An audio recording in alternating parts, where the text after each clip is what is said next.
Hi.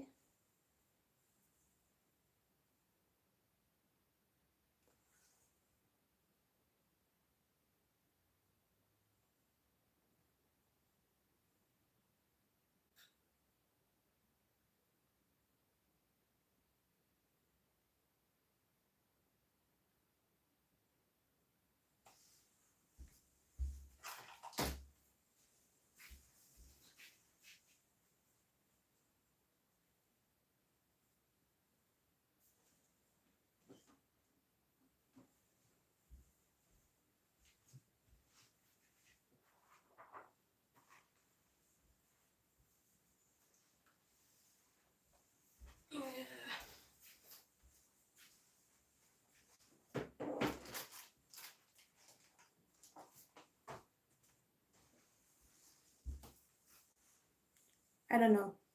I really don't know what I'm doing today. I really have no idea. I just got my stuff. Really, I really have no idea what we're doing today. Really have no idea. I could finish a book to read. I could translate God Legacy. I could keep reading God Legacy. I could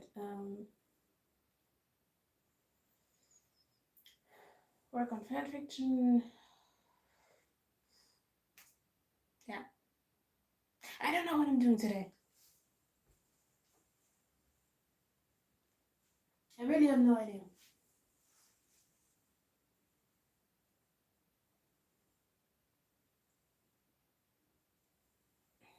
Maybe I'm working on my new fanfiction.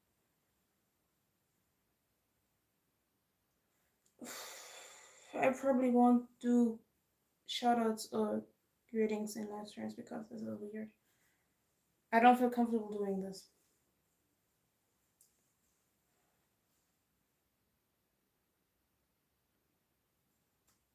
I really have no idea what I'm doing today. I really have no idea. No idea. No idea. My camera is way too far away.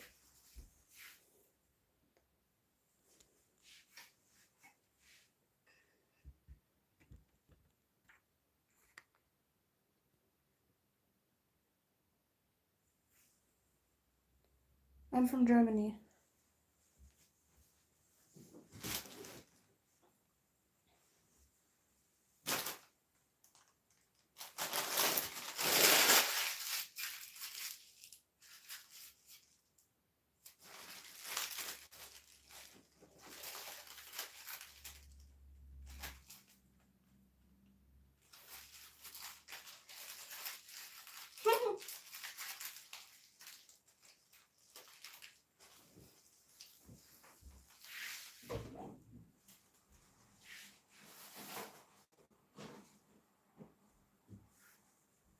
Wow. My entire kitchen smells like bacon. It smells like bacon. Well, what can I say? I had bacon for breakfast and my entire kitchen smells like bacon. It smells like bacon.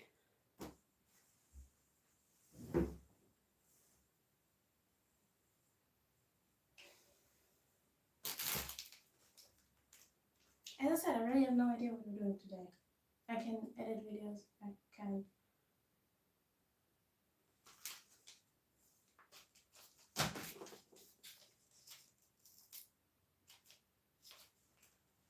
I'll be right back.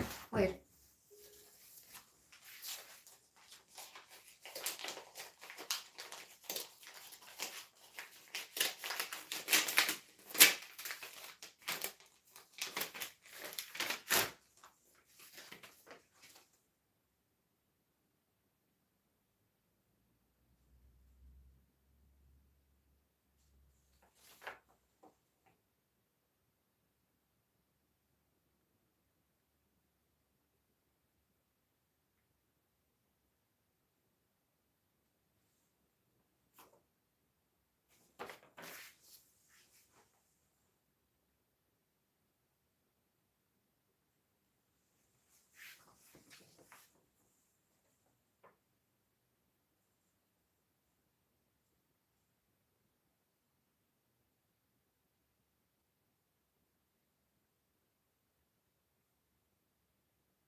if you're asking what I'm doing today, I am working on my brand new fanfiction design and working on character descriptions. I think that's what I can do today. I don't know how long I will be here.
Hi.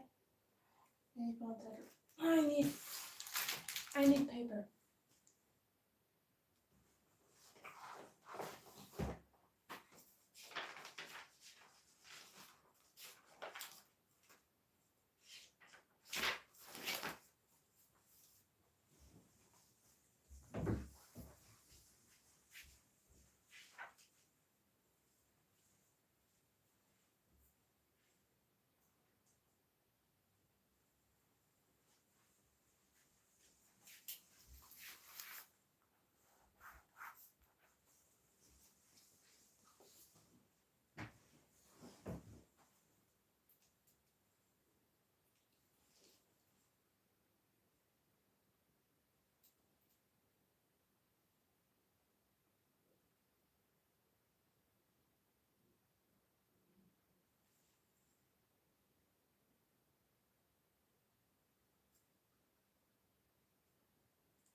I'm doing now is really working on character preference before I continue writing the story.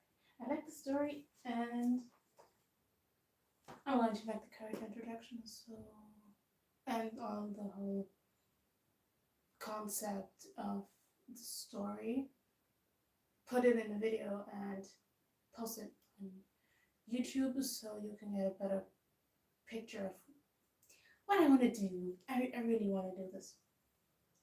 The story is pretty good. I already started writing episode 1, the first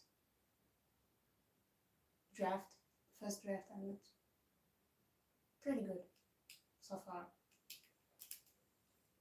Okay. Number 2.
If you hear something in the background, just so you don't get surprised or anything, I'm putting on a podcast because I can't write when it's quiet in my room. I can't do this. Normally I'm listening to music, but I have my phone there, so I can't listen to music. I'm putting on a podcast episode because I can't write. I need something in my ears. I need something in my ears. I can't do this. Ob ich Angst vor dem Dschungel habe? What? Nee, null. Nur vom Frizz. Aber psch, ich habe etwas mitgeschmuggelt. Fuchtis Haircode That was loud. bis zu 100 Stunden Feuchtigkeit. Lucy felt like she got lucky with her husband. He's 10 years older than her, and that was initially a concern for her. She's got to be pragmatic about it, right? But it also has its advantages. Usually with age comes maturity, patience, and the ability to provide. And she's 27. He's 37. So it's not like this alarming age gap where she's freshly 18. And he was caring, he's reliable, and she was just so excited to start this new phase of her life with him. She was going to move from her hometown in mainland China to Taiwan, make new friends, maybe start a family with this man. The possibilities were endless. And she admits, a large part of why she married this guy, it has a lot more to do with settling down instead of love. But she could learn to love him. That's what she felt like. It was a little isolating to be without her friends in Taiwan, but she could call them. And she did every single night. She would call them and tell them everything that her sweet husband did for her that day, which, by the way, this is crazy, but he never wanted her to be in the kitchen. All of her friends are like, that is insane. I'm so jealous of you. Most of our husbands, super traditional. They want me to cook 3 meals a day. And your husband, constantly cooking for you breakfast, lunch, and dinner. You're never in the kitchen. Yeah, well, he's a chef, so I guess it kind of makes sense that he would want to spend time in his own kitchen, would, however, get a little snappy at her when she disturbed his peace in there. It's kind of enduring. You know, he's just very passionate when he's cooking. He doesn't want anyone to mess with his flow. So for the first few weeks, Lucy was in marital bliss. But as time went on, she starts having these really camera odd is so suspicions. far Her away. husband didn't just get snappy when she tried to help him cook in the kitchen. Even if she walked into the kitchen for a glass of Should I water, make it he would be closer? I lounging in the don't living know. room, jumping up off the sofa. The ring light is too small. I want to sit on my couch. It's one thing to not want I someone want to sit on messing my up your couch. process or your work, but it's another thing to just not want your wife in a whole room of the house, like such an important room of the house. Even if she's not moving things around or touching anything, but maybe she's been spending too much time alone without her friends. She's thinking, maybe I'm overthinking things. Maybe he's just trying to be nice. But one day while he was at work, curiosity gets the best of Lucy, and she decides, this is so silly. So silly. I'm just gonna go in there and make myself something to eat. And if he's gonna get upset about that, then he's a horrible husband. What does he want me to do? Starve to death? She walks over to the kitchen, opens up the freezer door. Maybe there were some frozen dumplings she could steam.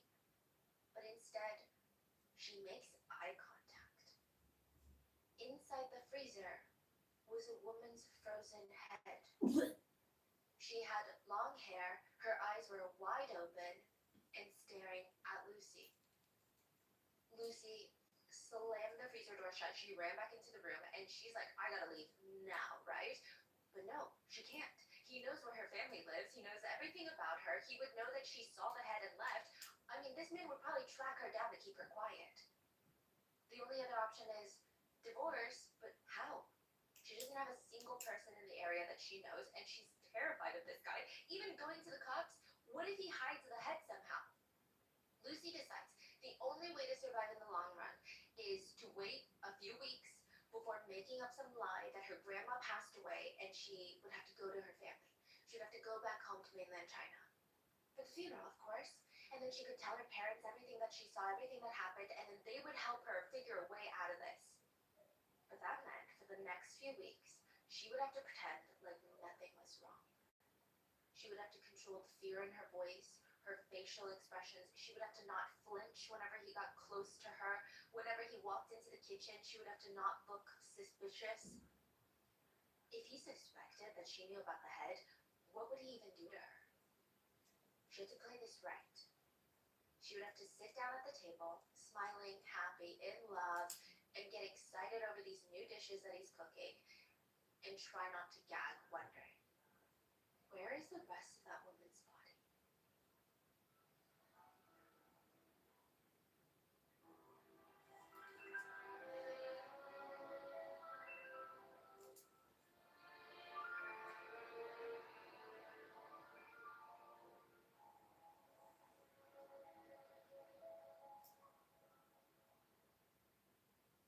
As always, full show notes are available at RottenMangoPodcast.com. We had our Mandarin-speaking researchers assist on this case so we could gather all the facts and details that were out there. Hopefully this will be a comprehensive deep dive on the case, but as always, with foreign cases, please let us know in the comments if there was anything we missed, anything lost in translation, or any just extra details that you know about this one. And with that being said, let's get started. If you have plans to go on a cruise, or maybe like a long boat ride, some people might recommend that you pray to the goddess Mazu. Did you know goddess Mazu? Matsu? Yeah. No. Okay, well her name translates to eternal mother. Does it not? Oh, okay. And many believe she's the goddess that watches over the seas. So for generations, seamen would go fishing off the coast of Taiwan, only to come back to land, and their eyes would be wide, like this is how goddess Mazu started her story. Their hair would be soaking wet, and they would tell the craziest stories of like, oh my god, our boat almost capsized, it almost flipped over, but then this woman came down from the sky in this red robe. She said her name was Mazu, and she saved us. She saved us. This is like hundreds of years ago. So unlike other goddesses, fishermen, sailors, anyone who claims to have been saved by goddess Mazu, they said that she never asked for anything in return. She's just this powerful, benevolent, compassionate, giving goddess. And eventually essentially people didn't just worship the goddess Mazu when they went into open waters, but even on land. She was kind of the goddess of life in Taiwan. She will protect you no matter what. And in New Taipei City, there's even a temple named after her. It was built 250 years ago, which is technically crazy because that's around the same age as America. Yeah. So there's this temple built. It's very, very old. It's the Xuanshu Mazu Temple, and it's really interesting because there's actually a lot of temples in this area. This one was built 250 years ago, and it's actually pretty modest in size. So it's not one of these crazy olden day ancient buildings that's so massive and so grand. It's like a tiny little temple, but it's almost always jam packed with tourists and locals. Some people will even say, I came from America, I came from all around the world just to be at this temple. The locals said this was one of the more favorable temples that you could pray at. Basically, a lot of your prayers may come true here at this very temple. Some people said they could feel it the moment that they walked in. There was this energy shift. According to people who have been there, once you walk in, you're hit with this scent of strong incense. And you're in the city, but you suddenly feel this just heavy peace. It's like a weighted blanket. You just feel at peace. It feels calm. And then you even forget what time it is. You're just in the moment praying. People are kneeling in front of sacred statues. Some people are lighting up new incense. Others are rearranging and setting up flowers and fruit platters at the altar. And it just feels like a very peaceful time of reflection. But that day, they would be shattered by this ear-piercing screech, like just blood-curdling. It's the type of scream that makes you want to kind of tilt your ear down because it sounds like nails on a chalkboard. And everyone is whipping their heads around trying to look for the direction of this scream because, I mean, obviously it's not a natural scream. Trying to figure out what's going on. Everyone's frozen in the middle of whatever they're doing, in the middle of praying, arranging the fruit. Everyone is still except this one woman is running frantically towards the temple. She's like sweating, her hair is a mess, her eyes are kind of like bulging out of her head, and everyone's freaked out. What is this woman going through? It seems like she's shaking from what though? Adrenaline, fear, psychosis? Like, why is she coming to the temple? She runs into the temple, completely disregards everybody in there, drops to her knees in front of the Mazu statue, and she starts blurting out a bunch of prayers. She's stuttering and nothing is making sense. Everyone can hear her train of thought and it's just jumbled, like scrambled eggs. It doesn't make sense. It's like she's verbally vomiting. She's sweating. She doesn't even look at anyone around her. She doesn't even realize that she's disturbing the peace. Everyone's looking at her like she's crazy. No, she just kept praying, rubbing her palms together, word vomiting, shaking, sweating, and then nothing. She just stops, gets up, and leaves the temple, and everyone is like, what is going on? It was like she was in a trance, okay? She's just walking out one foot in front of the other until she ends up in front of a police station. She's now sitting in front of these police officers, vomiting up the same thoughts and memories. It's like the floodgates had opened and everything is just spilling out at once on the table in front of them. The police are telling her, like, slow down, slow down. Okay, you're the janitor at the temple. And you what? I went to go clean the bathrooms. They're detached from the temple, maybe like 600 feet away. I went to clean the men's bathroom first, and I saw this plastic bag in there, right? It's one of those black grocery store flimsy plastic bags that you get, and clearly something was in there. And it was just sitting on the back of the toilet. So if you're using the restroom, your back would be to this bag, right? And she thought, maybe it's takeout that someone forgot, or someone was just too lazy to throw their own trash away and left it for whoever would clean the restroom. So that's what she was gonna do. She was just gonna trash it. But then she was worried, what if someone didn't leave it? What if they accidentally left it and then there's something valuable in there? This is a temple, we get tourists, we get locals. You know, what if they come back looking for it? So she starts opening up the bag. There's like a tight knot on this black plastic bag. She's trying to get it open. And the minute that she undoes it, she said it's like the most pungent smell she's ever smelled in her life. Like someone sprayed something into her face. She never smelled anything like it. It was stinking up the whole bathroom. She's waving her hand in front of her nose, squinting her eyes, because it's the type of smelly that you feel like is going to absorb into your body. So you feel like you need to squint your eyes so it doesn't penetrate. And she's briefly debating, okay, maybe I maybe it's seafood. That's what she's telling the police. Like, maybe I thought it was seafood that had gone bad, or maybe baby diapers that people had been just like leaving around. It smelled like it had been marinating for a while. But something in her head just told her to keep going. She keeps untying the bag. She finds more layers. Maybe it's curiosity. Maybe she knew that she would think about this bag every single night for the rest of the week when she laid in bed because she just needed to know what's in there. There's layers upon layers. Layers of bags. It's like she opens the bag and there's a jacket. So she's like taking out the jacket. Then there's a shirt. She's taking out the shirt. And then there's plastic wrap. She's like, okay, what's going on? And then finally, a decapitated head. It was covered in salt. It was basically fermented. She cries to the police, like, I will never get this look out of my mind because the amount of salt that was covering this head, the head was shriveled up like a raisin. It was completely dry. So she's just letting this out all on the table. I mean, probably not organized like the way I just told you. It's like just coming out all at once, like she was in the temple. And the police are debating for a good minute. Maybe this janitor lost her mind. I mean, she looks kind of crazy. Her hair is a mess. Her eyes are like bulging out. She doesn't seem credible. But then right then, the phone rings. I was like, what is going on? A police station about 3 hours away was calling. We have a very strange letter, and it falls under your jurisdiction. So they're like, okay, yeah, just tell us the letter. Apparently, an anonymous letter was sent earlier this morning to that police station 3 hours away. They initially thought it was a prank. They didn't get around to it because they're like, first of all, that's 3 hours away. We've got nothing to do with this. This feels like a kid wrote it to scare us. So they disregarded it. But then they were thinking, you know what? Maybe we should just have a different police station look into it instead of us driving 3 hours. Okay, what does it say? It reads, hello, officer. Chen Wan Ting. We'll call her Cece. Cece's corpse is inside the men's restroom 600 feet away from a temple in New Taipei City. Please give her a burial. I can't deal with it. Thank you. A kind-hearted man. Wow. Now the officers are looking at the janitor like, okay, this is really bad. Like, whatever's going on is true and it's bad.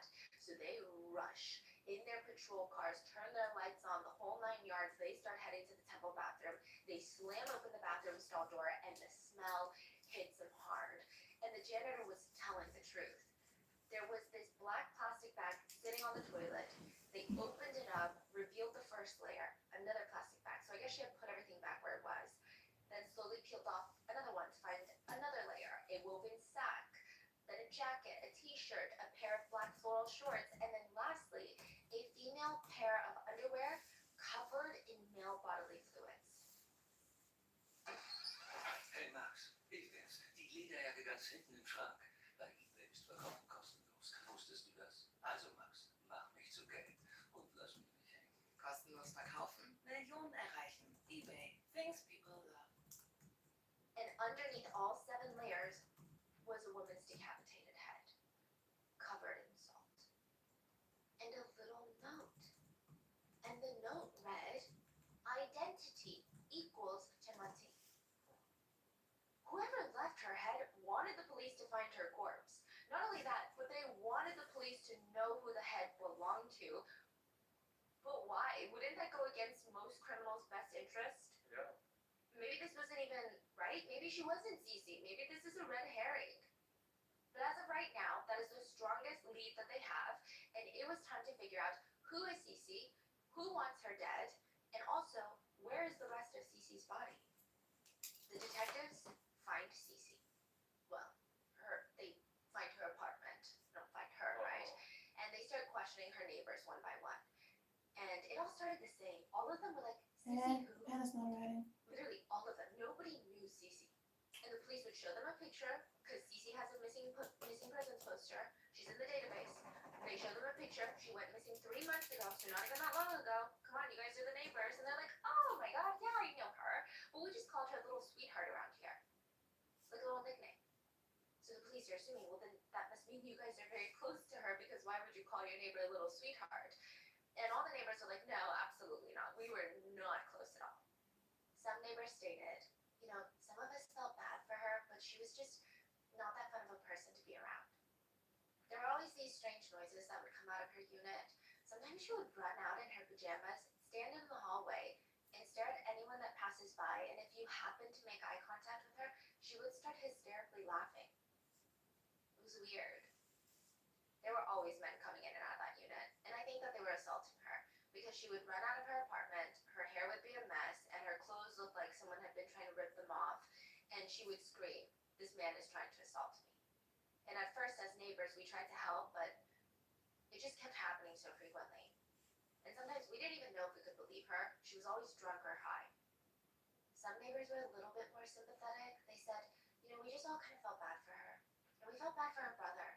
He was the one that always took care of her. Like, no matter how bad she got, no matter if she went on a drug binge, and even his wife left him recently because of her. They say it's because she had a family emergency, like her grandma died or something. But we all know that she left because of all the family drama. She probably couldn't handle the stress anymore. The victim was always going around accusing people of assaulting her or saying that she needed to be assaulted to make money. The brother lives in this apartment? The brother, yeah, they live together. The brother and So this Cece, brother, Cece, and brother's wife yeah, live but in this apartment. the wife just left.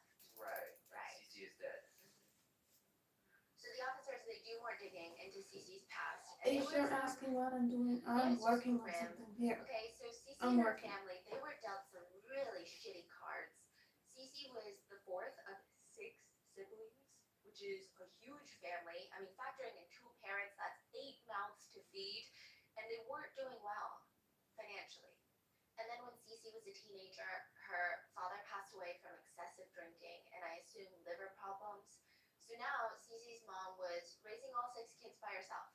Thankfully, some of them were grown enough to move out of the house, but still, I mean, she was a single mom to a lot of kids. And I don't think that she was necessarily a bad mom. I think Cece's mom tried. She tried her best given the circumstances, but it just wasn't perfect. I mean, it wasn't even good.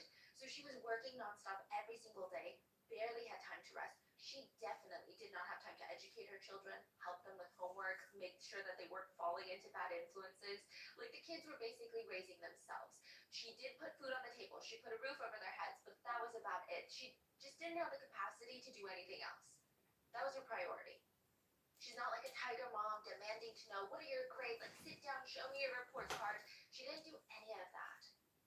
And so a lot of the kids, the teachers would say, I don't want to call it flaws, but they definitely seemed undersupervised. We could tell. Cece was actually called the school flower of her grade. Wow. Yeah, so that's the term given to typically the prettiest girl in the entire school. Usually multiple popular boys would be trying to take her out on secret dates after school. Also, not only that, but also have good grades. Yes, but Cece was the exception. Oh, really? No good grades, yeah. And her desk drawer was always filled to the brim with snacks, love letters from boys who had crushes on her, and she looks like an innocent girl next door. Almost like all the school flowers, that stereotypical look. She had more soft, rounded features. She's very conventionally pretty growing up. Okay, to give you context, when she was 15 years old, she's walking home from school and she hears this man behind her. Excuse me, student. Excuse me. Take my business card. I'm a scout for a huge entertainment agency and I think that you are exactly what we're looking for. He runs off and Cece throws away his business card. She did not care to be in the entertainment industry. And it's not because she was too busy studying or she wanted to focus on graduating high school. She straight up felt like the industry was lame. Like, she was too cool for it.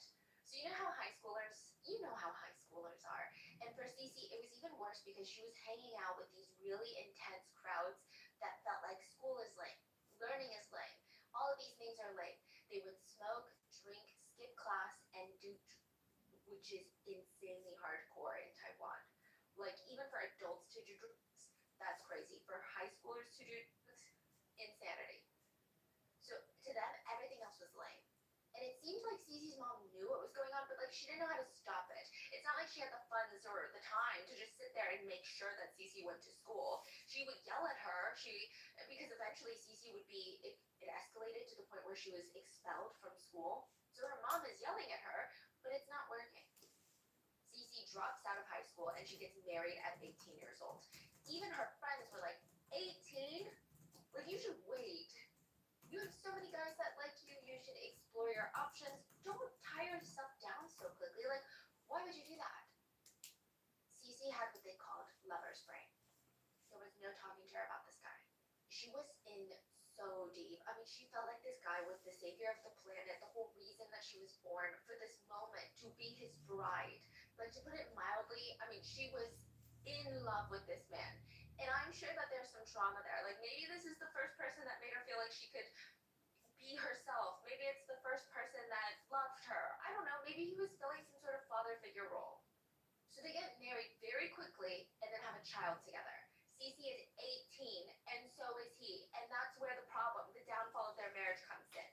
Every able-bodied male citizen in Taiwan is required to serve in the military for, I think, a little over a year. I think it's like 16 months. I think 4 months of like basic training and then 12 months of active duty. I don't know if they categorize that as a year or 16 months, right? And her husband is like, okay, bye, gotta go enlist in the army. It's the law. Good luck with the kid. Cece gets her life together while he's gone.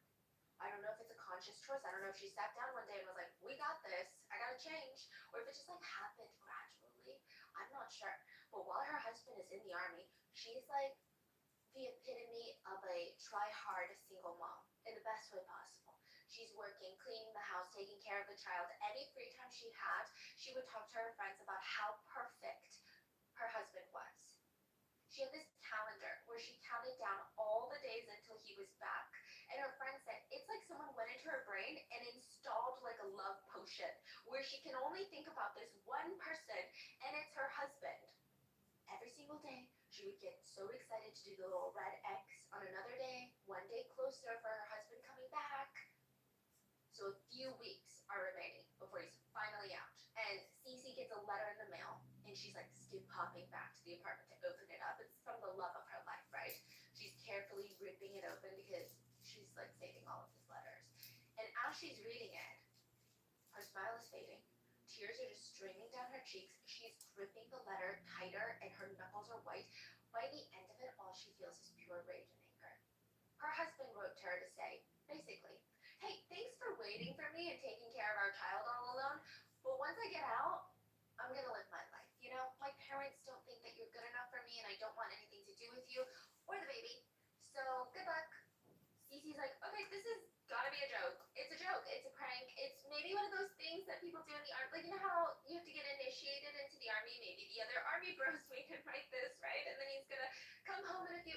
It'll be fine. It'll be fine, right? It wasn't fine. She had no idea how to contact him, even when he was returning, when he was out of the army. She couldn't track him down. He never came back. So eventually she comes to terms with the fact that, okay, this is my new life. She drops off her child at a relative's house. She said, I can't look at my kid anymore because looking at my kid reminds me of my husband. So she also abandoned the child. Yeah. She packs her bags, moves to a nearby city. She's 22 when this happens. And she fully snaps. It was sudden. It's weird. One day her friends are comforting her. She's devastated, which is to be expected after such a shitty breakup, right? But the next day, it's like the old Cece gone. Her friends noticed that one day her makeup was just regular Cece makeup, very light, clean, right? Then it's just so heavy. Like smoky eye, intense pigmented colors all over her face. I mean, she's still beautiful. That makeup style is beautiful. It was just so sudden. Like, you know how people chop off all their hair when they're not feeling great mentally? Like, every girl dyes their hair after a breakup. That was kind of the vibe. So they're like, okay, maybe we should just keep an eye on her. But then it starts getting weirder. Cece starts wearing her pajamas out and just mindlessly strolling around the neighborhood. If someone would make eye contact with her, she would stop walking, just like stop walking, stare at them, and tilt her head up to the sky and start hysterically laughing.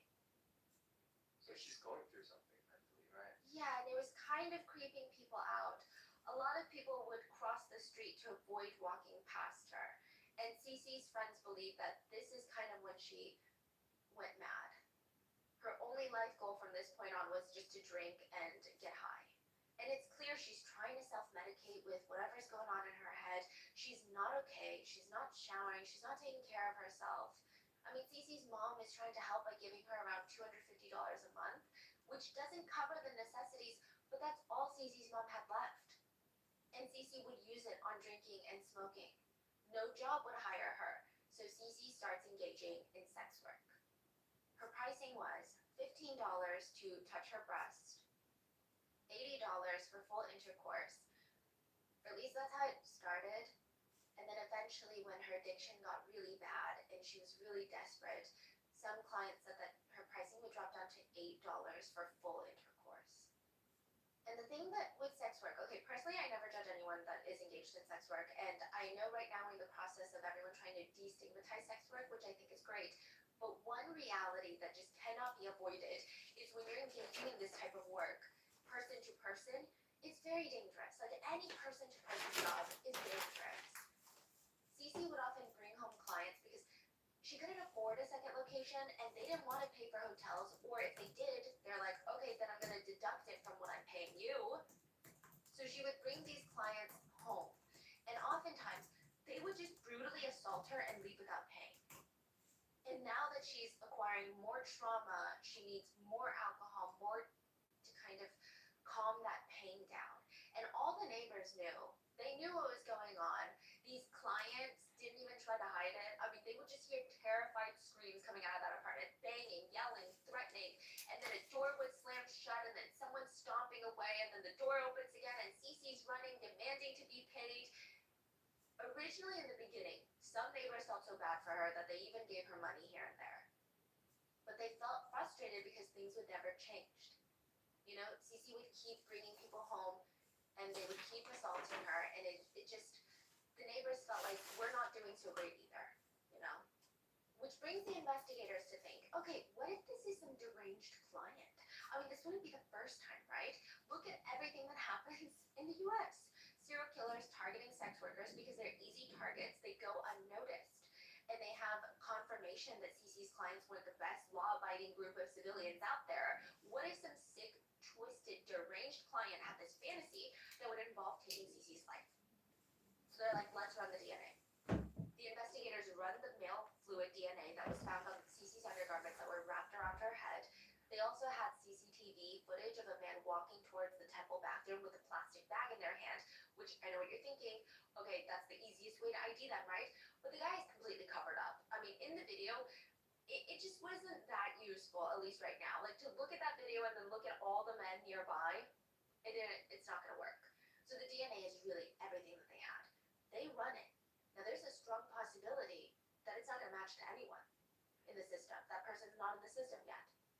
But it comes back with a hit. A local taxi driver. The police have so many questions for this guy. There had been evidence that Cece's head had been frozen Hi. and covered in salt. Did he try to pickle her? What was the point in preserving her head? To not draw suspicion on odor? I am working Then why on leave anonymous fan notes fiction and I at a just police kicked station someone out. 3 hours away? And then what about the note in the bag that pointed to the victim's identity? Was the taxi driver just purely unhinged? Like, or is there some sort of long game that they're playing?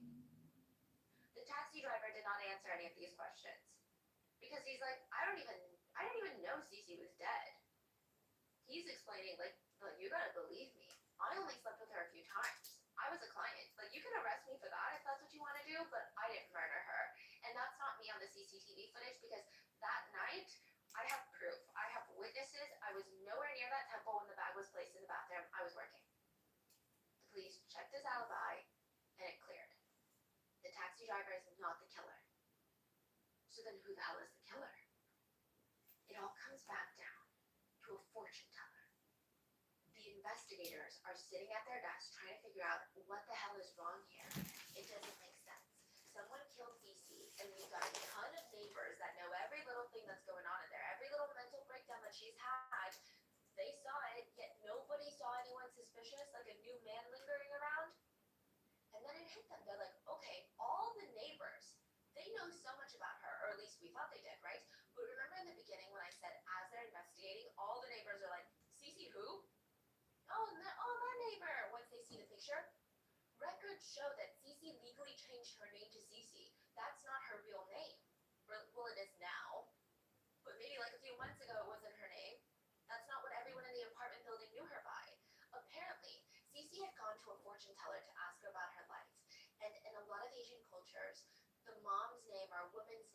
determine not only her own fate, but the fate of her child as well. And the fortune teller told her, all your hardships, your divorce, they're all going to be passed on to your child, even if you're not with your child right now, unless you change your name. So Cece went, and she changed her name legally. She went from Chen Ahi to Chen Wanting. And she told nobody except a handful of those closest to her, but the letter had Chen Wanting on there. Wow. So that means her killer is someone that knew her intimately. It's not a random client because she never gives her real name to clients. It's someone very, very close to her. Even neighbors didn't even know the new name. That is a detail that, wow. So maybe a boyfriend, maybe a pimp, right? They go back to investigating and they're asking around to see if Cece had someone close to her that seemed dangerous.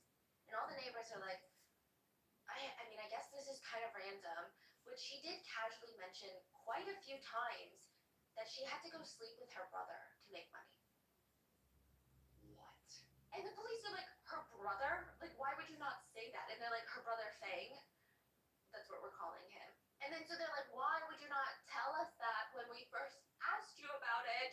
And the neighbors are like, yeah, no, I just thought she was saying like brother, like client, friend, man. Like, hello, brother. You know what I mean? Hello, bro. I didn't think she was actually talking about her actual brother. But then now that you're asking, oh, is there someone very close to her, I guess, like that comes to mind. I mean, these are very big details. So the police are going back to all the neighbors asking, I guess okay, also it's like brothers, maybe like Koreans too, like oppa. So you yeah. can call someone oppa, but your actual brother, you also call them oppa. It's like that. Go. Like, Yes, but it's not like my biological brother. It's Yeah. like just a male that's older than me. yes. Yes. So they're like, oh, well, I thought she was talking about Hi. clients. And the police are like, okay, what else can you think about? Like, just think anything, any little detail. Come on, think. It's great There to were hear. Thank rumors you. that the brother was a little weird, that Fang had an obsession. Okay, this is what the neighbors are saying. Some said that he had a journal that he kept about an actress named Jeannie. She's a Taiwanese actress. And even Jeannie came forward after this case broke to say, like, yeah, that actually happened. So apparently he had a journal that documented his love for her, and he declared himself her husband. He would send her tissues filled with male bodily fluids, threatening her if that she filmed any romantic scenes with any other men, very bad things would happen to her. He would even go to her fan meets to try and shake her hand, and God knows what else he was trying to do. Yeah, I love Stray Kids The too. neighbors are saying, we don't know for sure, okay? It's just a rumor around the block that he's kind of weird. And the police are And like, okay, I what else? Like, what else could you have missed? Because it Um, seems like you missed a lot of don't be things, sorry. right? Don't be One sorry. of the neighbors states.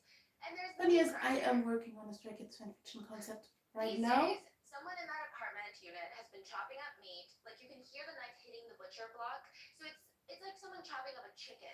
Like a whole chicken. Like, you know when you're chopping up chicken breast, you're not going to hear. Wait, are you talking about the commentaries I just deleted or anything else? Because I just deleted some comments that were weird, insulting. I just deleted them.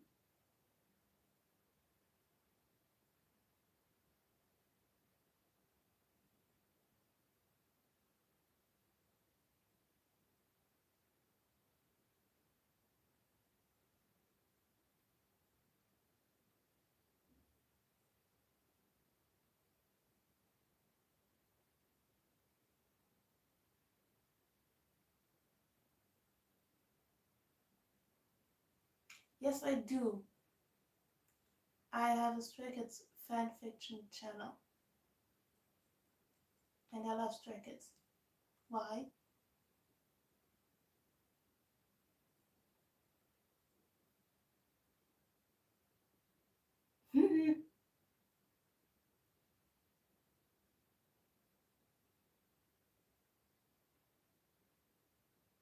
Felix and Hyunjin. But I actually love all of them. But yeah.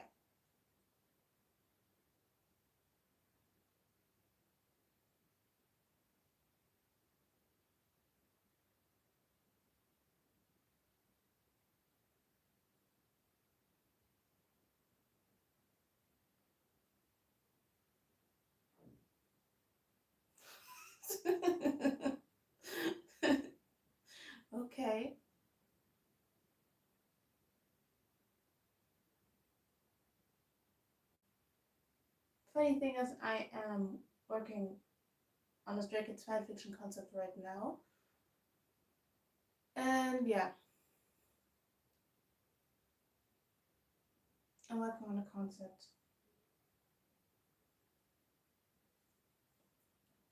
No, I'm not joking.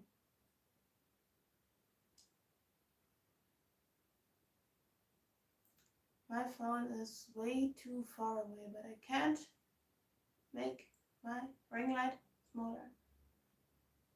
I'm a Stray Kids fan almost ever since they debuted. I'm a K-pop fan for like 12 years now? 12? Yeah, 12 years. But I'm a Stray Kids fan ever since they debuted. Plus, minus a few weeks, but whatever.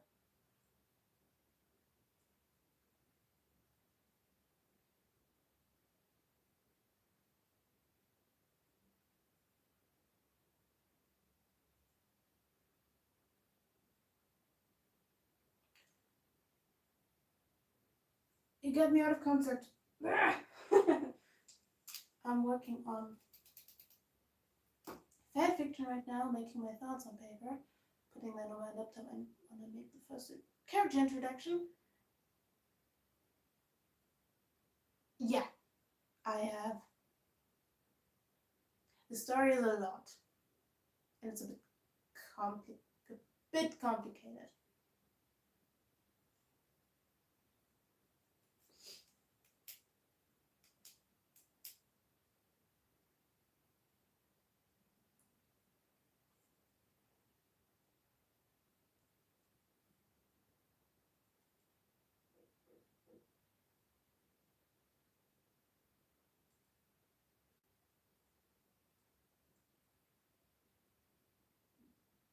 I did answer you. I did not know if you listened. But I'm not a baby stay. I am not a baby stay. I'm a real stay. I don't like that title. I'm not a baby stay. I'm a Stray Kids fan ever since they debuted. I'm not a baby. I don't like that title. I can't read my phone. My phone is too far away. I can't read that. I have to make.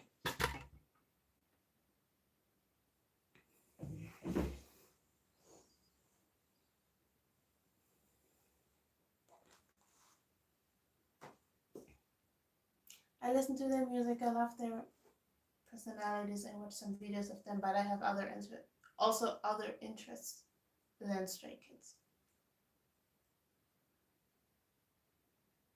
I don't really understand the difference between fan and stan, because actually that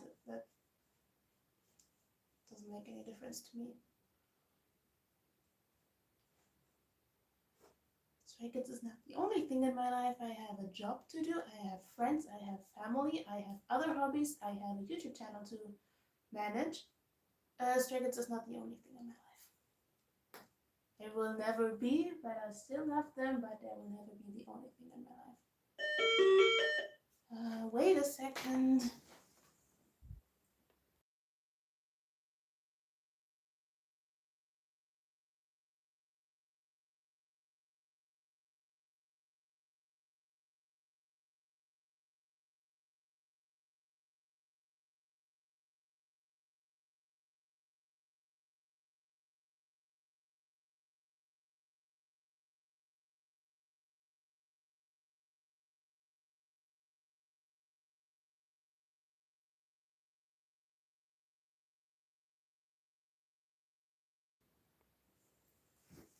I just got pizza for lunch.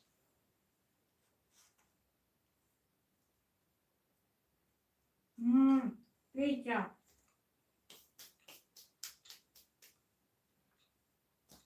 Favorite song. If anyone feels triggered because I'm eating, you can mute. Sorry, but I need lunch.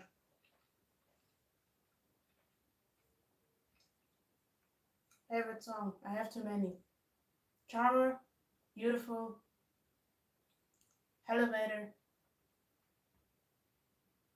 unfair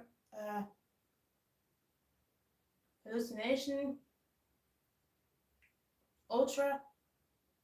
Yeah, I actually have too many. And a few more I don't know right now. My absolute favorite song. Beautiful. If I have to pick one, it's beautiful.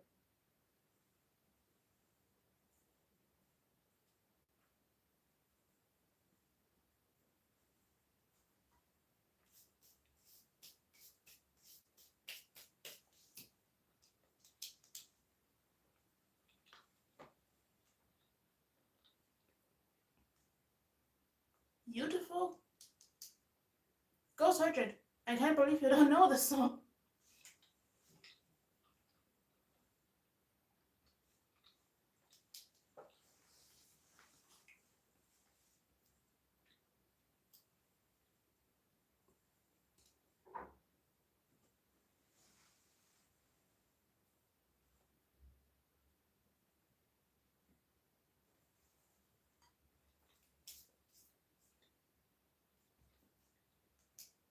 I need a microphone.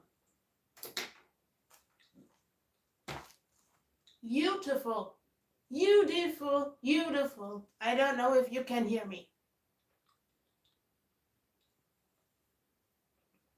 The phone is far away. I can't get it closer. I cannot get this thing closer. Except I put it on my table.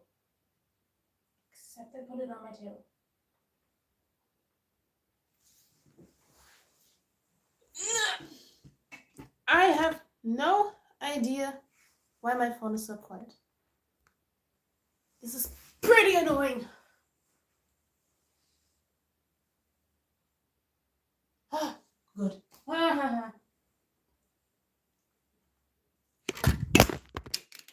Fuck.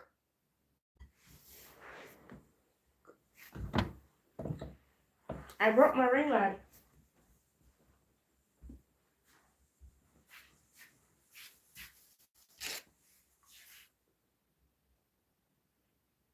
I broke my ring light.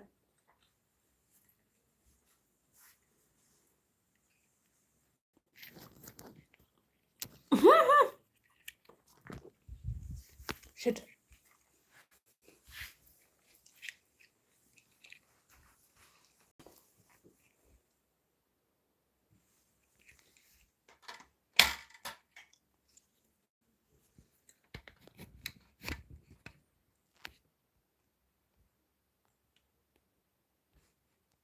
I need a different one. This is way too small. Oh, this thing is way too weak. I broke it. Here. And there. I broke my ring light. Damn it!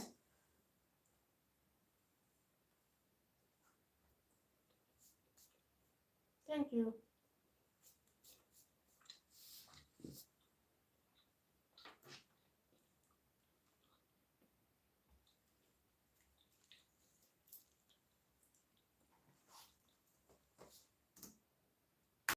From the apartment next door.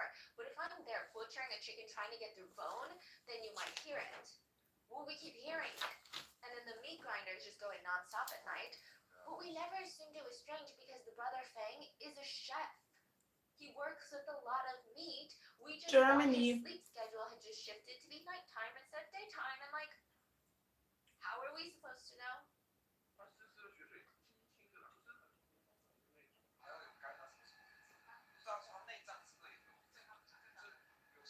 So the police are like, okay, when was this? Around the time that Cece stopped showing up. So I guess around the time that she disappeared. The investigators are like, all right then, we're gonna need a whole team here stat. If neighbors are suggesting and the police are theorizing that the brother would have killed his own sister, that means he would have kann noch Englisch. ground up her flesh, and what would you do if you're the killer? Probably dispose of her body parts in a toilet or kitchen sink drain. Check all the septic tanks, sewage systems, we need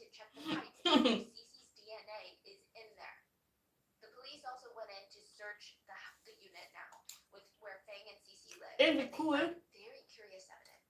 They found In several German. marks with big Ist irgendwie dents cool. on the blades, like someone was dismembering something much bigger than a chicken. Einen deutschen Abonnenten They zu haben. found Cece's Yeah, my teeth English is found good because inside the a part of my slow family speaks English, Slow cooker. and I had English They at school, found and English DNA was my favorite subject inside the pots. at school. Not on the Yeah. outside, inside, and I'm sure the DNA was not like a piece of hair.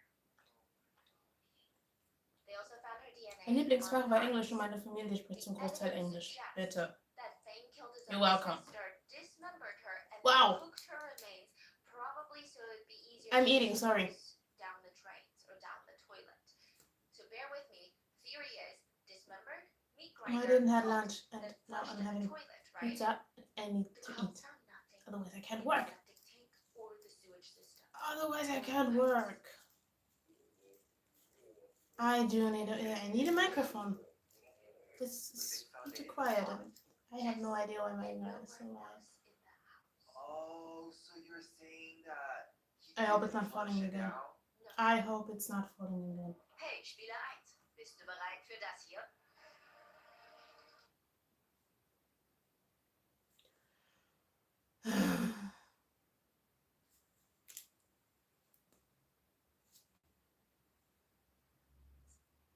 So we just know she was cooked, and then what happened next?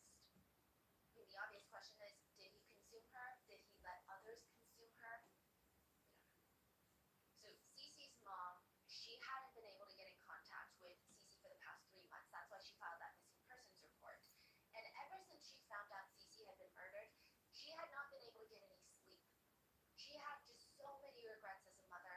One of the biggest being that after all of her kids had grown up, the whole family moved to a neighboring city to find more opportunities and work. Everyone, right? Except for brother Fang and daughter Cece. They stayed behind in their hometown. And Cece's mom would make the trip down to the hometown every single week just to check up on Cece. But at least she's like, you know what? One of my eldest, my second son, is taking care of Cece, looking after her. She said that Cece was struggling with her mental health, so the whole family knew that Fang was, particularly attentive towards his younger sister. But towards the end of 2012, I'm not doing Cece fallen off shoutouts. the face of the earth. I'm not doing She that. never responded to text messages, calls, nothing. She also just stopped coming home, and Fang is like, I don't know am where not she is. doing shout They all outs. tried searching for her by themselves. Because I don't see Family the members, point. They're calling her, lingering around the apartment, trying to find friends. I don't see the point in them. Nobody's seen her. They finally filed a missing persons report. And the mom, she admitted, I was worried that something bad happened to my daughter. But we were more leaning towards the fact that maybe she met someone new, maybe she was out drinking.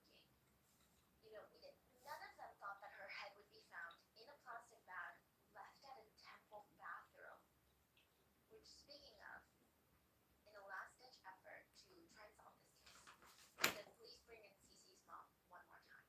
They had already traumatized this poor woman. She was asked to identify her daughter's remains, and since they didn't want to mess with the evidence too much, she basically had to see her daughter's head decapitated and covered in salt. She also saw the clothes that were wrapped around her daughter, and she had bought those clothes for her daughter. And so it was really rough. The officer said that she was grabbing onto their jackets, shaking them, like falling on the ground, screaming, "Tell me what happened. You need to figure out what happened." I don't know how she's gonna cope with son and daughter. Yeah. It's like a moment where the mom, I think, realized that true evil existed in this world, and her daughter must have come face to face with the devil. That's the feeling. So the That officer, was your son. yeah. How do you know? It's kind of surprising her reaction there. So the officers, they hesitantly bring in the mom again, and they start asking the questions about her son's relationship with the daughter. And I mean, obviously the mom is taken off guard. She feels like the police are kind of framing it all strange, which, clearly it's not like that. She's saying, no, my son Fang is a good kid who's helping take care of my younger daughter. She probably is the best caretaker. She's still engaged in sex work, and yes, I know that's bad, but we're all doing the best that we can. The officers finally show her the CCTV footage. This is like March of 2013, so Taiwan in March is not that cold, not puffer jacket cold. He's wearing a puffer jacket, wearing a mask, sunglasses.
totally allowed it because drugs would be the way to keep her compliant. It would be to keep her in check, make her easy to control.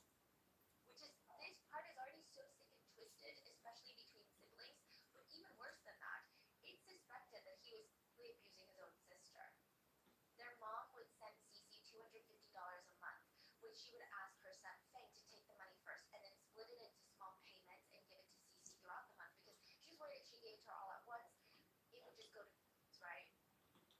And to Cece's mom, it appeared like her son Feng was just this nice older brother, but in reality, he was dangling the money over Cece's head to get her to perform sexual acts for him, his own sister. It's speculated that this is just how it started.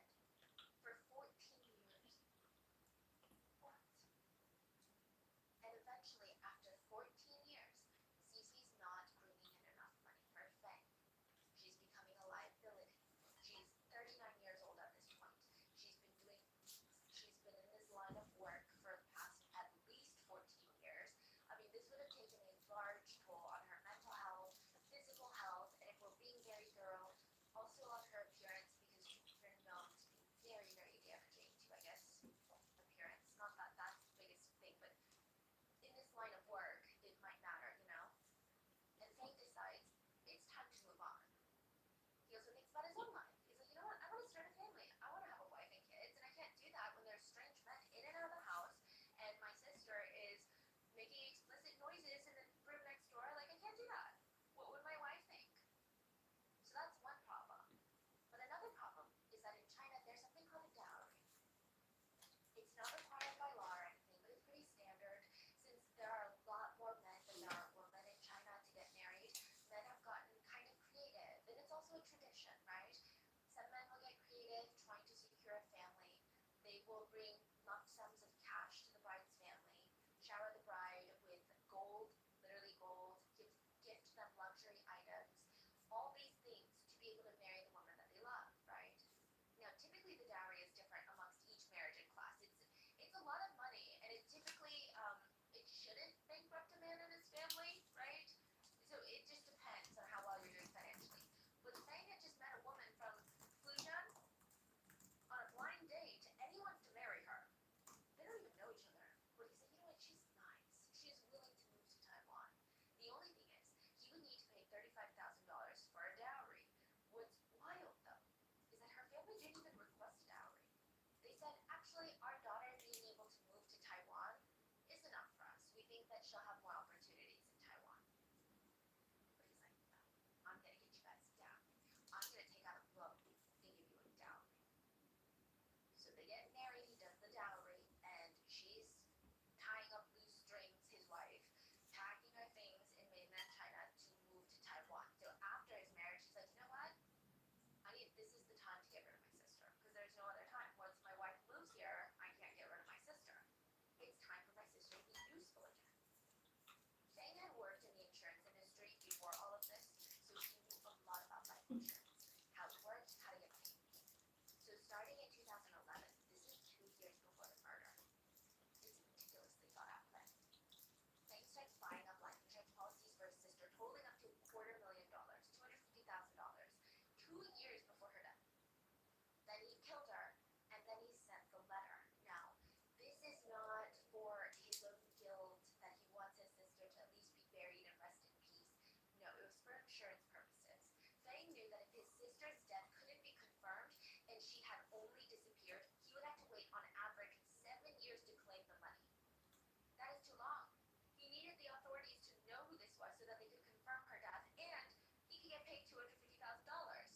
That's why he also chose a very public bathroom at a temple to do it, so her head would be found faster.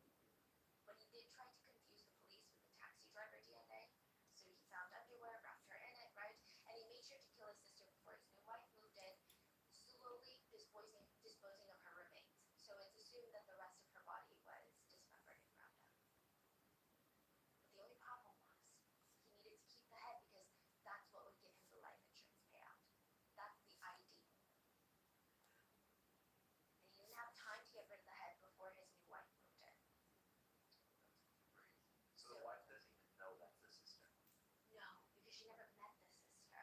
But she did hear that the sister had gone missing. But the So Fang's wife, she goes by Mrs. Lu in the media, but we'll call her Lucy, right? She's the one from the beginning of this story. Authorities tracked her down in mainland China and started asking her questions about the relationship.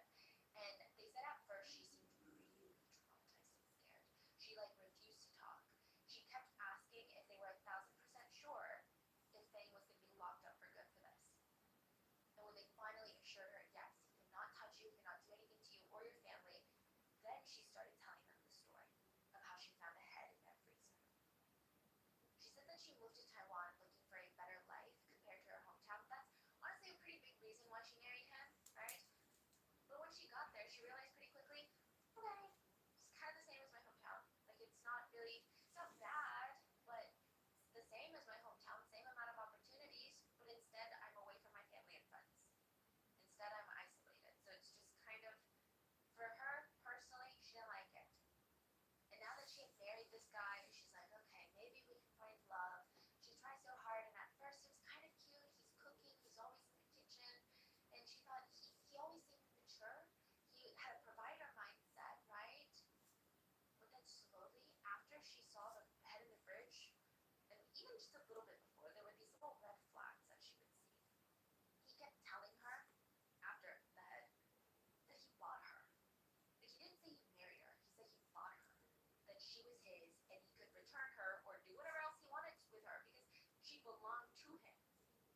He also talked a lot about his little sister, and the words that he used made Lucy very uncomfortable. He would call Cece, quote, not a good thing. Like, he always talked about how promiscuous she was and how it disgusted him, how she had fallen to drinking, and now she's gone. And Lucy's like, oh, what happened to your sister? I used to live with her, but now she's missing. Did you report her missing? No.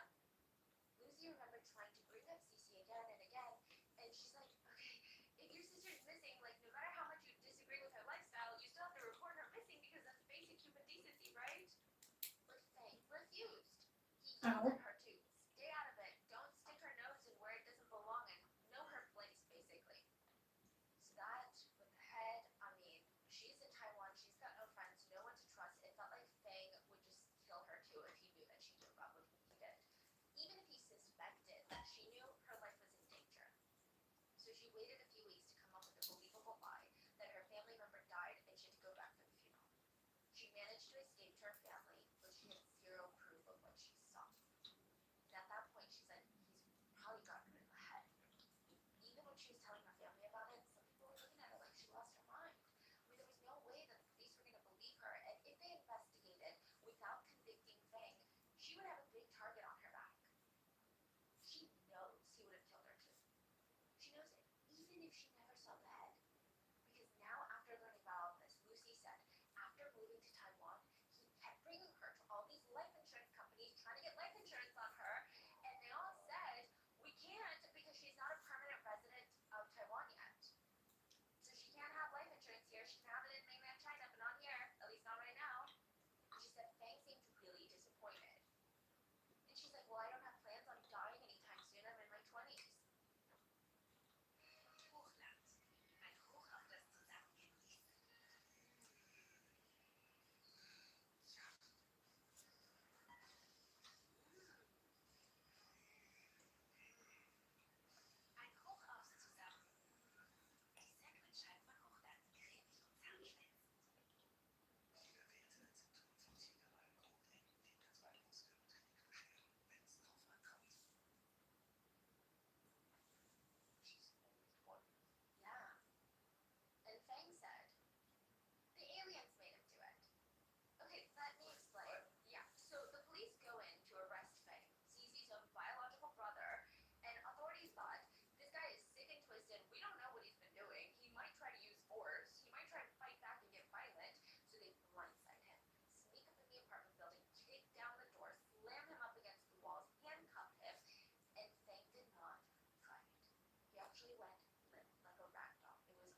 periods of 2 full days, locals, tourists, temple goers had used that restroom, not knowing that there was a head there. And side note about this, Fang said that he was anxious after placing the head in the bathroom, not for the reasons that you would think though. But he just killed his sister, disposed of her body in the most horrific way. Maybe he's scared of guilt, potentially even getting caught. But no, he said he was anxiously checking the news for 2 days because he was worried that he was terrified. That they wouldn't know it's her. No, that someone would just throw it away without checking. Yeah, exactly. He wants to be known. The insurance. It's money. Exactly. And he's like, then it would be a headache. I'd have to wait 7 years to get the insurance payout. So even with all of this out in the open, things like, I'm not gonna go down without a fight. He starts pretending to be insane in the courtroom, collapsing, waking up and saying, the aliens are here. They've implanted a chip in my brain and the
I'll be right back.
That is so hot. Felix.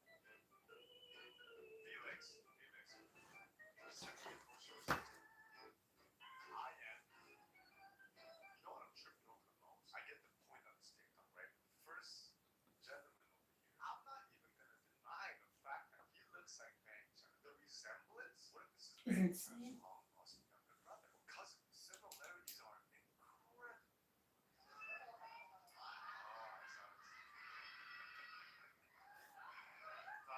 The stage got no chill, man.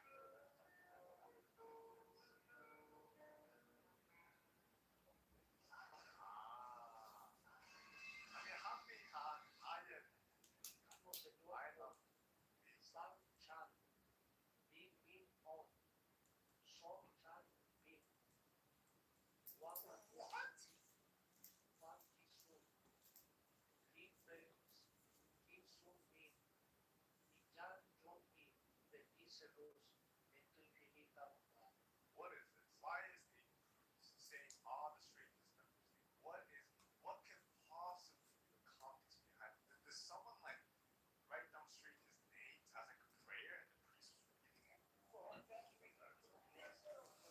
Okay.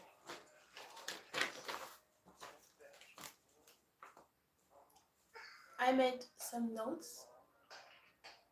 Now I'm gonna save it. Because I have nothing else to do. Nothing.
Okay.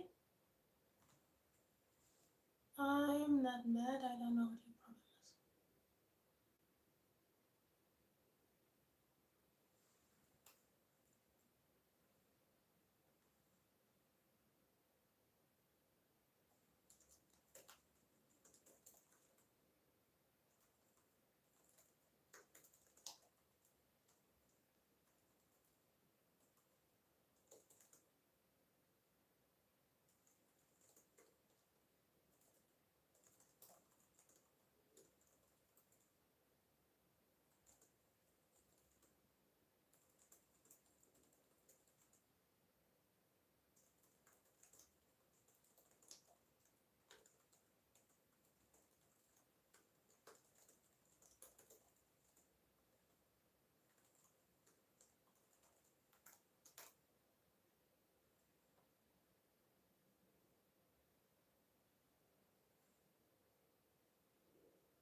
Hi, I can see you.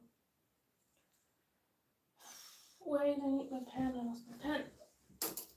Oh.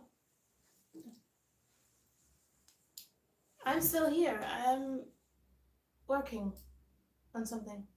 I wanted to go live.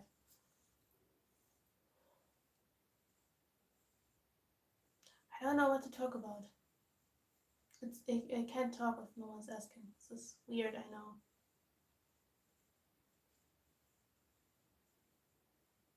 Don't have to be angry.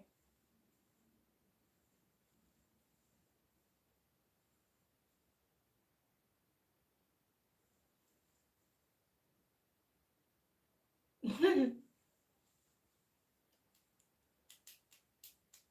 too, and I'm working on fan fiction concept.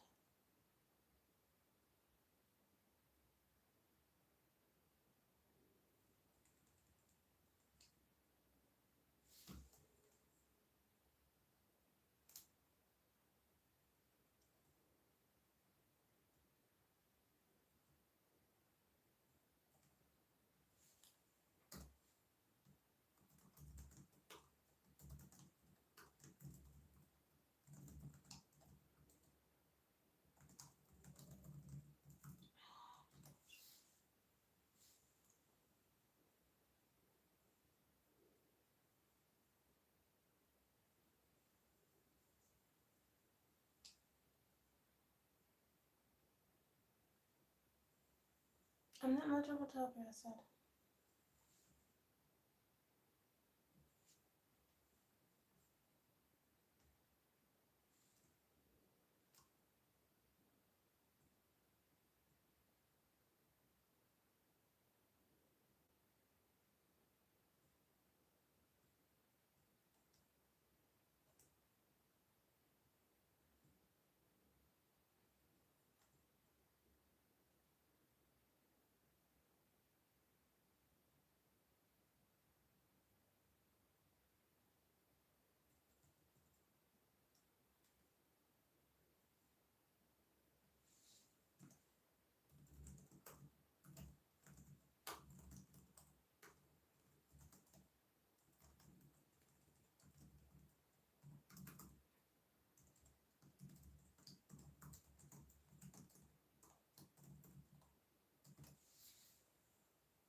I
think I have the first concept done. I think.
Stay forever 3. Yes, I do. You're always asking the same questions over and over again.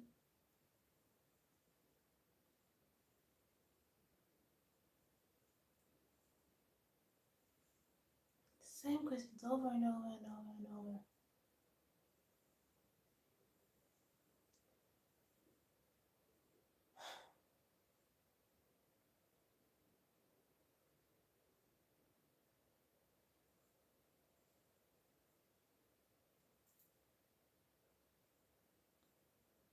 It's fine.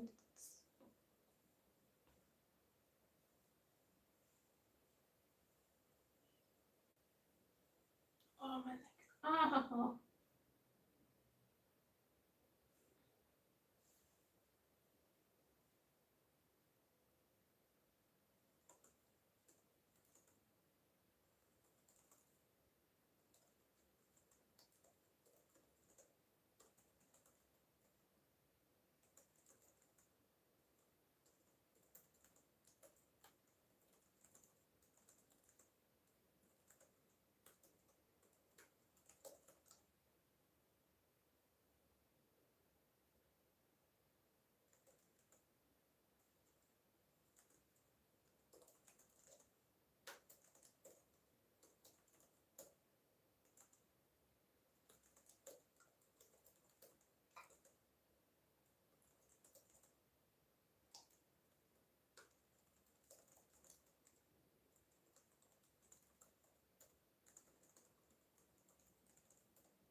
Thank you. Thank you. I was at the hairdresser and got my curls away. Curls away. Thank you.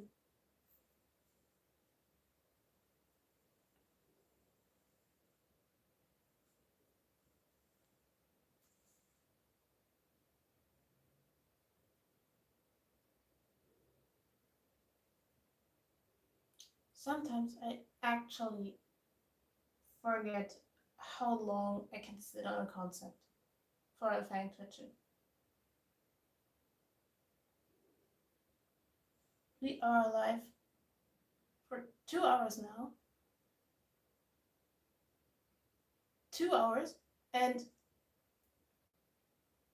the concept of the fanfiction is still not done. I'm still writing it. This is insane.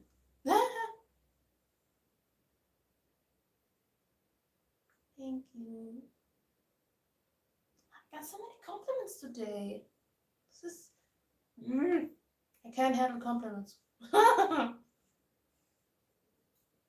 Yeah, I'm sitting here for 2 hours and it's still not finished. Oh, you. Stop it. Stop it.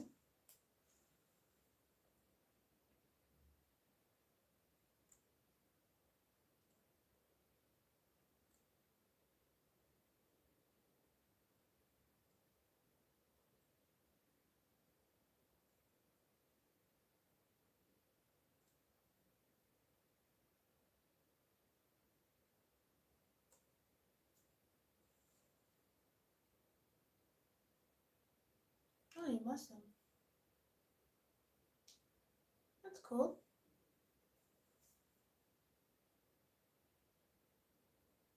Preach it.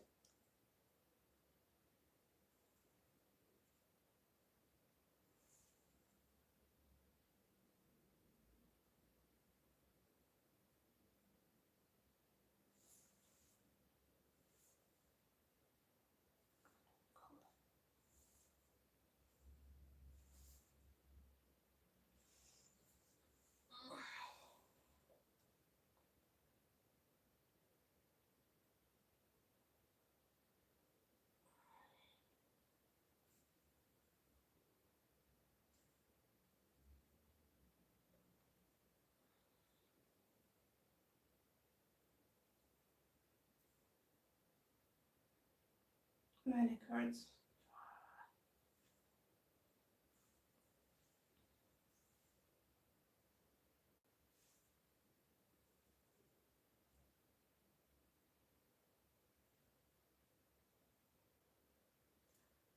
My battery is running low. That means I will end this here, and maybe I see you tomorrow or any day. I hope you all have a great time zone.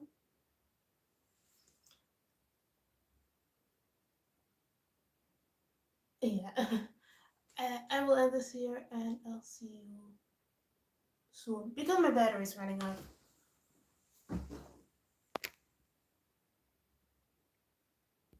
Bye bye.